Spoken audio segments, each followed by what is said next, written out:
Tenoch Huerta, que l'on a vu pour la première fois dans Black Panther 2, premier mutant du MCU, hein, puisque c'est le plus âgé, est accusé, enfin Namor, hein, c'est le plus âgé, pas Tenoch Huerta, est accusé de multiples agressions sexuelles. On va lire ça. Est-ce qu'il va rester plus ou moins de monde à la fin, d'ici la fin de l'année 2023? Est-ce qu'on va se retrouver avec 0 personne dans le cast de Marvel? Je ne sais pas. Mais pourquoi je fais cette vidéo? Parce qu'en vrai, Tenoch Huerta, je vais vous le dire hein, d'avance, hein, on va lire l'article et tout, mais ça m'en touche une sans en faire bouger l'autre pour l'instant. Je fais cette vidéo parce que sur la chaîne, on a beaucoup parlé de polémique en ce moment. Et j'ai toujours dit, je ne suis pas un tabloïd, je ne suis pas le Sun, je ne fais pas de People Magazine, etc. Je parle de ces choses-là uniquement quand ça touche un univers que j'apprécie, que vous appréciez sur la chaîne, et que ça peut modifier certaines théories, certaines lignes scénaristiques. Hein. Par exemple, c'est vrai que le fait que Kang soit recast, ça peut bouleverser pas mal de choses. On sait même pas si d'ailleurs il va être recast, mais le fait que Jonathan Majors qui porte Kang soit accusé de certaines choses qui paraissent très graves, ça peut même supprimer le rôle de Kang. Enfin, ça m'étonnerait, mais ce que je veux dire, c'est que ça peut tout bouleverser, et c'est pour ça que je vous en parle. J'en ai rien à faire après de savoir quel est l'avis de l'acteur. C'est ça qu'il faut bien différencier.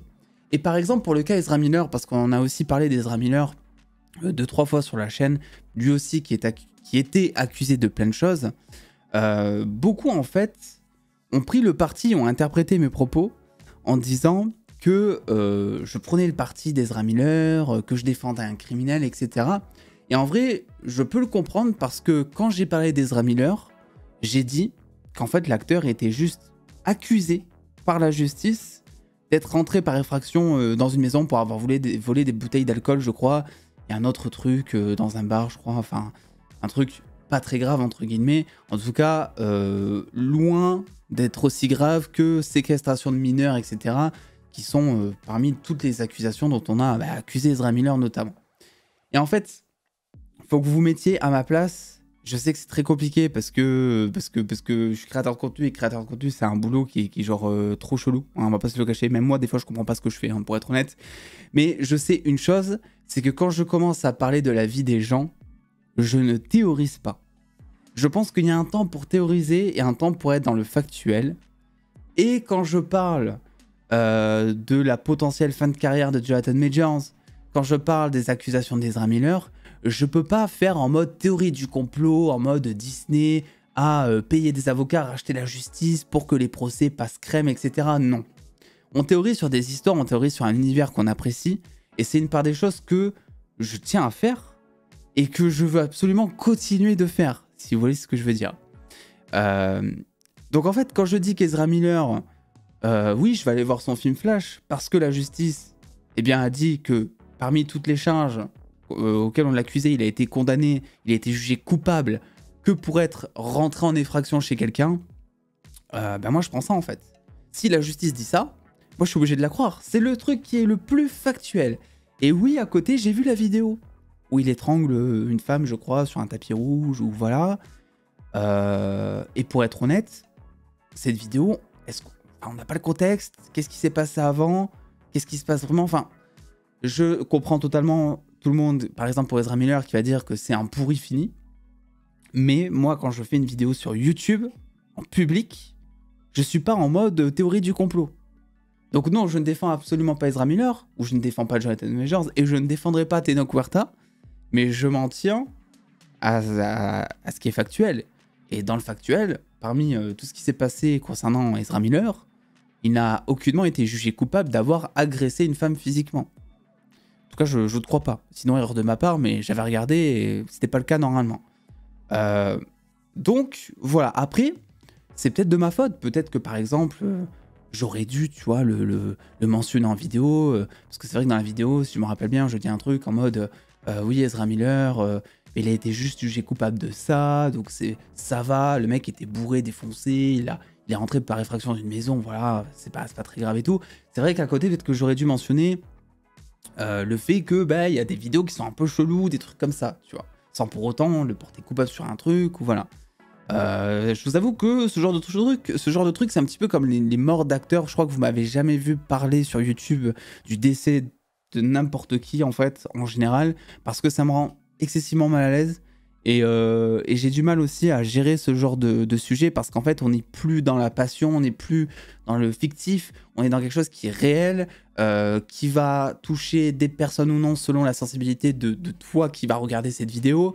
Donc en fait, ça peut tellement être interprété de manière totalement différente, à l'opposé de ce que je veux dire et tout, que c'est vrai que je préfère finalement ne pas en parler du tout.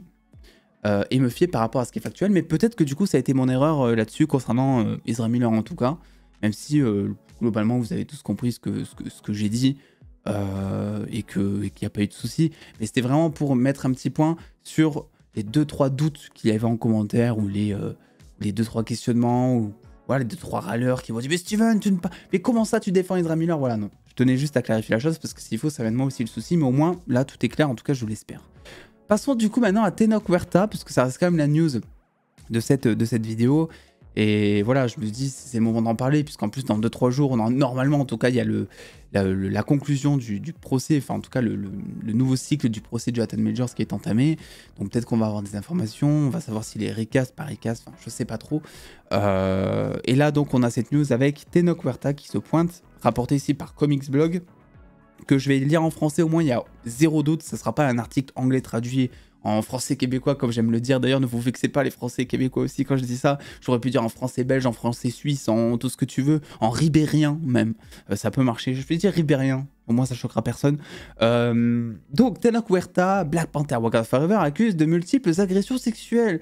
Donc voilà, donc c'est toujours en gros la cacophonie. Donc voilà, remise en contexte. Alors ça c'est intéressant et c'est pour ça que je reprends cet article. Pour expliquer comment ces accusations ont vu le jour. En dehors de ses activités d'acteur, et notamment pour Marvel Studios pour lequel il a occupé le rôle de Namor, Tenoch Huerta est également membre d'un collectif appelé Poder Prieto.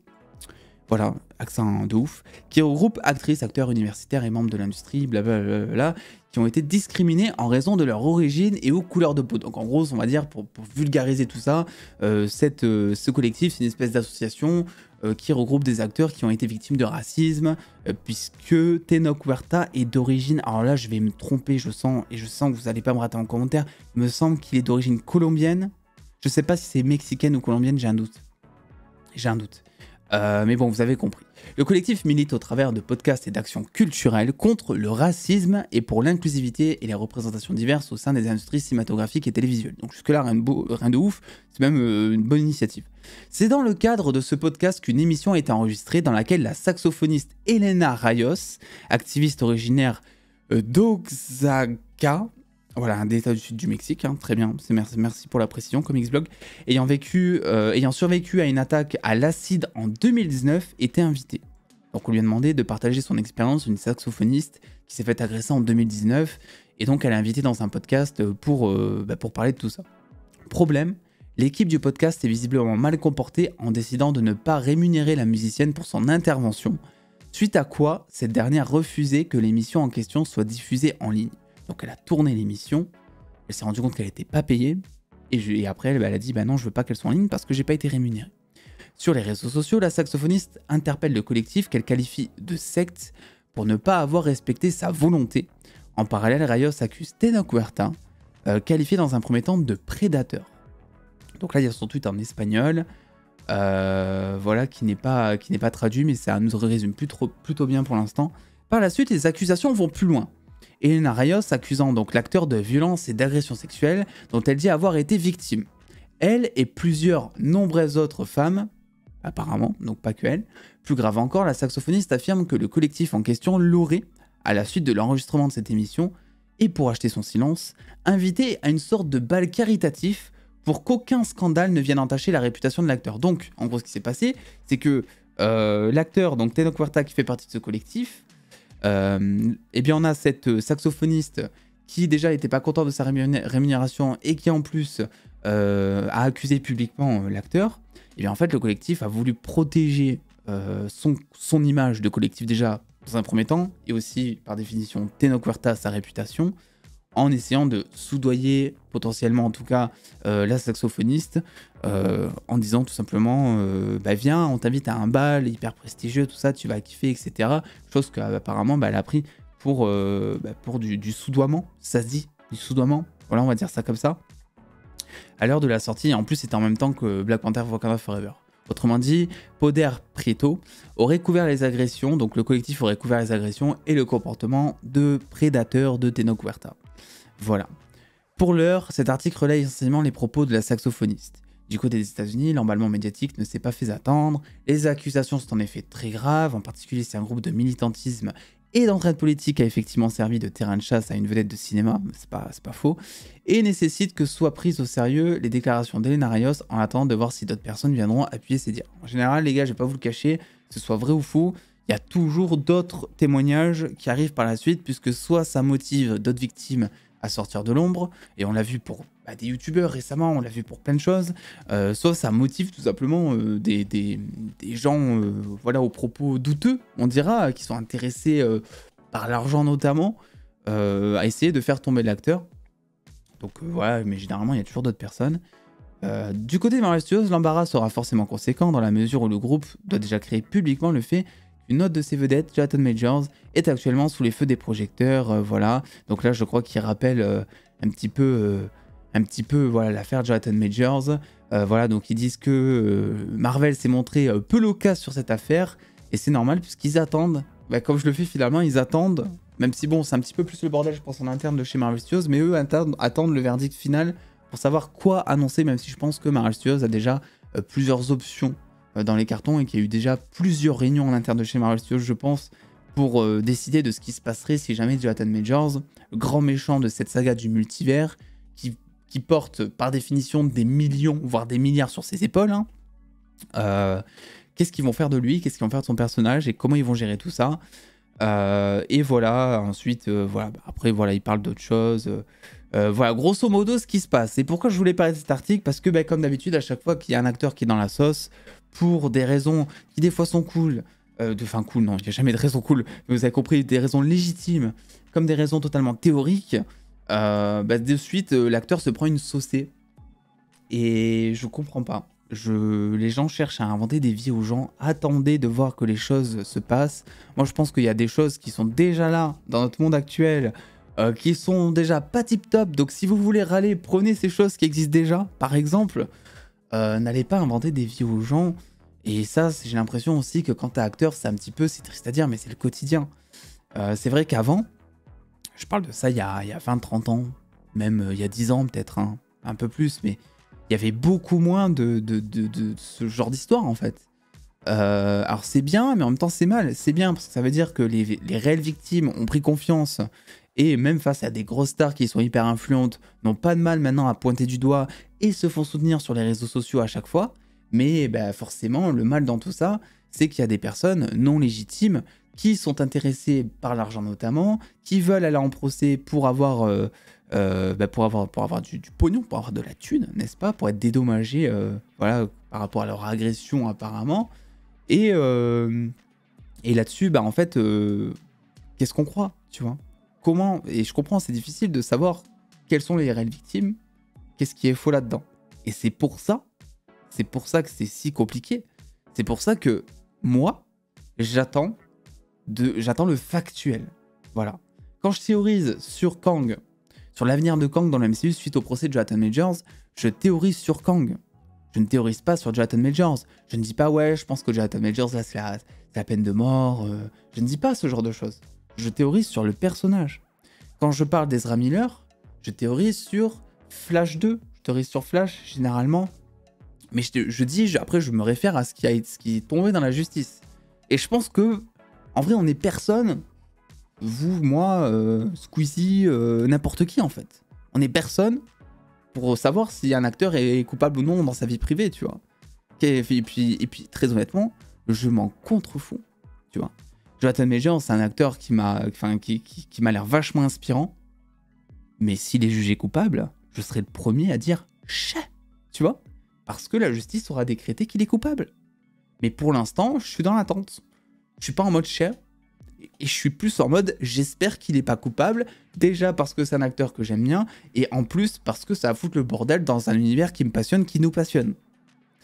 Donc voilà, attendons de voir. Pour Tenoch Huerta, on verra aussi ce qu'il en est. Pour l'instant, il n'y a qu'un seul témoignage. Donc on verra si d'autres s'ajoutent par la suite. On verra à quel point ils sont légitimes ou pas. Enfin, encore une fois, on est personne pour savoir si c'est légitime, on peut pas le savoir, mais à quel point ça va aller, à quel point ça va approfondir finalement cette affaire, dans le meilleur comme pour le pire. Et puis voilà, quoi qu'il en soit, si cette affaire s'avère être vraie, on perd de plus en plus de personnes dans le MCU. Et voilà, outre la vie des acteurs, mais moi ça m'embête un petit peu de voir un univers que j'adore qui est entaché par ce genre d'histoire totalement chiante, quoi. Voilà, c'est chiant, franchement, c'est pas des bonnes raisons pour faire parler d'un univers. Donc écoutez, n'hésitez pas à prendre soin de vous en ce dimanche, à sortir, car il fait beau normalement.